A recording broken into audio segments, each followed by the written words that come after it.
Agartala mission থেকে গতকালকে চালু হয়েছে ভারতীয়দের জন্য বাংলাদেশে ভিসা সেন্টার, যেটা 2 ডিসেম্বর ভারতের কিছু উগ্রবাদী হিন্দু সংগঠন ছিল, ওরা আক্রমণ করে।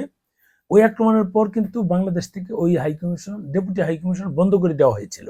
সেটা আবার চালু হয়েছে, যেহেতু চালু হয়েছে 4 তারিখ, অর্থাৎ গতকালকে, আজকে পরশুদিন, গতকাল বুধবার, তো গতকালকে গতকালকে চালু হয়েছে। আজকে যেহেতু বৃহস্পতিবার, এটা চালুর মধ্য দিয়ে কিন্তু আমি যে বার্তাটা দিতে চাচ্ছি সেটা হচ্ছে, এইটা চালুর মধ্য দিয়ে আমাদের দুই দেশের মাঝে যে মানে বন্ধ হওয়া ভিসা সেন্টারগুলোর একটা মানে অনিশ্চয়তা ছিল, সেটা মোটামুটি কেটে যাচ্ছে। আমরা যেটা ধারণা করেছিলাম বা আমরা যেটা ফিল করছিলাম, সামগ্রিক সিচুয়েশন দেখে মনে করছিলাম যে মার্চ মাসে হয়তোবা ভারতীয় ভিসা সেন্টার, অর্থাৎ বাংলাদেশিদের জন্য টুরিস্ট ভিসা চালু করবে, হয়তোবা মেডিকেল ভিসাও অ্যাভেলেবেল করে দেবে, সেটা করার কথা ছিল। এখন সেটার আপডেট, যেহেতু আমি বাইরে ছিলাম, আসলাম, আপডেট নেইনি। এখন যেহেতু ডেপুটি হাইকমিশন চালু করেছে, মানে সহকারী হাইকমিশন আগরতলাতে, বাংলাদেশও ভারতীয় হাইকমিশনগুলো আশা করি পর্যায়ক্রমে চালু করবে। বিভাগীয় শহরগুলোতেই না শুরুতে চালু করলো, সেটা আমি ধারণা করছি। আগের চেয়ে দুই দেশের মাঝে সম্পর্ক কিন্তু বৃদ্ধি পেয়েছে, কূটনীতিকভাবে হোক বা রাজনৈতিকভাবে হোক, যেভাবেই হোক, আগের চেয়ে সম্পর্কটা কিন্তু মোটামুটি উন্নত হয়েছে। এটা কিন্তু বলতে হবে, যেহেতু আগের চেয়ে মোটামুটি সম্পর্ক উন্নতি হয়েছে, সে অনুযায়ী আশা করতে পারি, আমি ফিল করছি।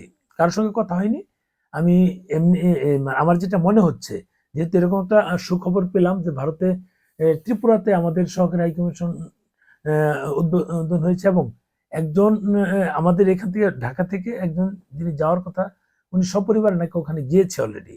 তার মানে বিষয়টা কিন্তু পজিটিভ, আমি পজিটিভ হিসেবে দেখছি। আপনারা কিভাবে দেখবেন জানি না, আমার মনে হচ্ছে হয়তোবা পজিটিভ কিছু হবে।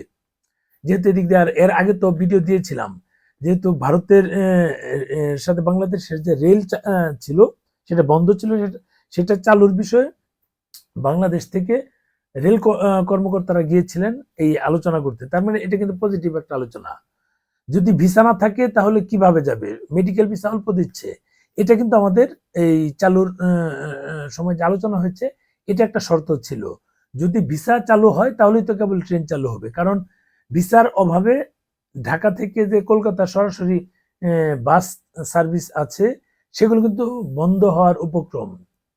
আমি কিন্তু এর আগে ভিডিও দিয়েছি, যেহেতু বন্ধ হওয়ার উপক্রম হয়েছে, সে ক্ষেত্রে যদি ট্রেন চালু করে, তাহলে যাত্রী নিয়ে যাবে কোত্থেকে? এটা নিয়ে যেহেতু আলোচনা হয়েছে, তাহলে আমরা কিন্তু এটা পজিটিভ হিসেবে নিতে পারি। ওই হিসেবে ধরে নিয়েছি যে হয়তো দ্রুত, এবং এটাও শুনেছিলাম যে এই ট্রেনগুলো দোয়া মোচার কাজ চলছে, যেহেতু এমন খবর এসেছে, ওই ক্ষেত্রে কিন্তু আমরা ধরে নিয়েছিলাম যে মার্চে হয়তো বা চালু হয়ে যাবে। এখনো যেহেতু ফেব্রুয়ারি মাস মাত্র শুরু হলো, ওই ক্ষেত্রে আমরা আশা করতেই পারি। আমি অলরেডি মানে স্বপ্ন দেখতে তো দোষ নাই। তাছাড়া যে সিচুয়েশন এখন হচ্ছে, আশা করি একটা পজিটিভ খবর আসবে। আমি ঈদের পর যাবো সেখানে, সেরকম একটা পরিকল্পনা অলরেডি করে রেখেছি, দেখি কি হয়।